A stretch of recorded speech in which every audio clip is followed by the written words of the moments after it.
Dda gan Spender, I syth mewn a Draper. Cyfle cynnar I Draper. Yn y munudau agoriadol. Bale nôl at y blaenwyr a hanner cyfle I Cawber.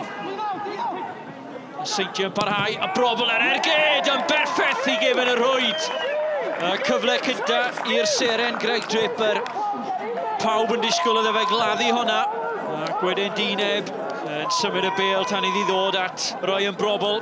2 gol yn barod y tymor hyn yn erbyn y Bala. Dyna'i drydyddau. Seintiau symud y Bale mlaen unwaith eto. A mae'n gamsyniad am y Draper I mewn. Y tu ôl i'r amddiffyn yn erbyn y golwr. Yr ergyd wedi wasgu mewn efallai. Mae'n dathlu rhywsut. Dim llawer o ddathlu I geinfed gol o'r tymor. A dwi'n yn credu bod wedi dathlu llai na hynny drwy'r tymor. Seintiau ymhellach ar y blaen. Ac mae yna fynydd yn wynebu'r Bala os nhw am y ddwy'n unrhyw beth o'r gêm yn heno. Pearson eto. Trio newid cyfeiriad y chwarae. Disney, cyffyrddiad a Sheridan ar y foli. Ar y bediad yn isiel yn bwysig hefyd gan Harrison. Rawlinson at Ebb. Brobl. Spender. I'r canol at Ebb eto. Draper, 1-2, gwych, Ebb, nôl i'r canol. O, am gol! Arbennig gan y Seintiau. Yn coroni perfformiad. A buddigoliaeth arall yn erbyn y Bala. Kevin Cawber yn cyrraedd mewn pryd I gasglu'r bas dyngedfennol na ar hyd wyneb y gol. Spender yn parhau. Bilda at Ebb, Draper yn y canol.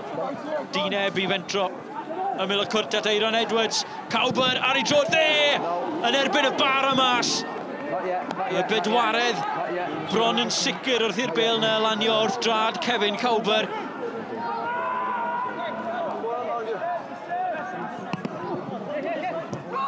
Pearson yn gafel ar honna mewn lle. Cyfle i'r gydio. Harrison yn ymestyn. Mae wedi gorfod ymestyn unwaith neu ddwywaith ein yma. Seintiau fymryn agored yn y cefen o'n Bale. Cefn o'r canol yn taro honna. Bron I hanner can llath ac yn darganfod Brobl sy'n heibio iddi ddyn i'r Cwt Cosby. Brobl gosod I ar blat am y bedwaredd. A Cawber yn methu. Brobl yn dawnsio heibio iddi ddyn. A Cawber ar ergyd gywrain ond yn cael ei arbed. Gornel i'r Bala. I'r canol. A cyffyrddiad at Pearson ar y postyn pella. Y peniad nôl ar y hyd wyneb y gol. Ac mae'n cael ei chladdu gan Sheridan dwi'n credu. A dyw'r Bala ddim wedi sgori 2 gol mewn gêm ers mis Hydref, felly fe fydd hi'n dipyn o sioc betawn nhw'n dwy'n pwynt hyn yma.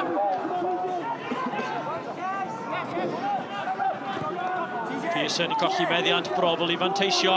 Eiron Edwards ar y tu fewn, Ebb ar y tu fas. Brobl o hyd, Ebb ar hyd wyneb y gol.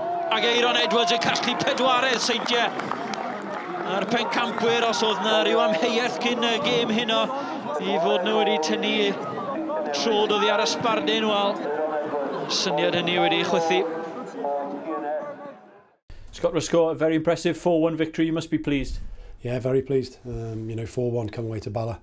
It's what we asked at the start of the game, 3 games to go. Can we win all the games? We're looking at being positive.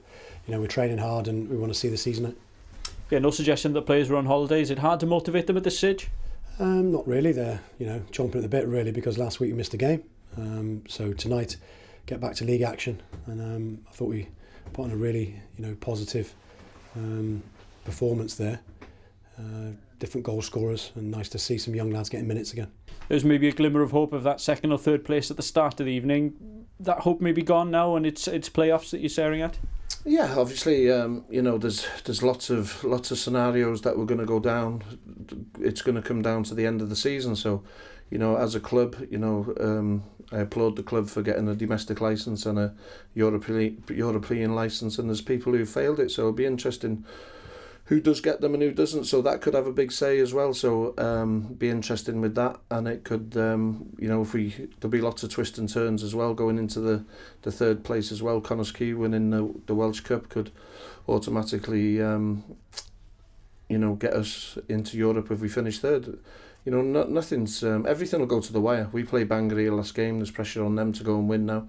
You know, they had a big heavy defeat last week at Connors Quay in the Welsh Cup. So, you know, it's difficult. So when you suffer bad defeats, you've got to respond from it, and we've got to respond from that and go into the Cardiff Met game and go into the Bangor game here, the last game of the season, and you know, perform better than what we have done tonight defensively and the final third as well.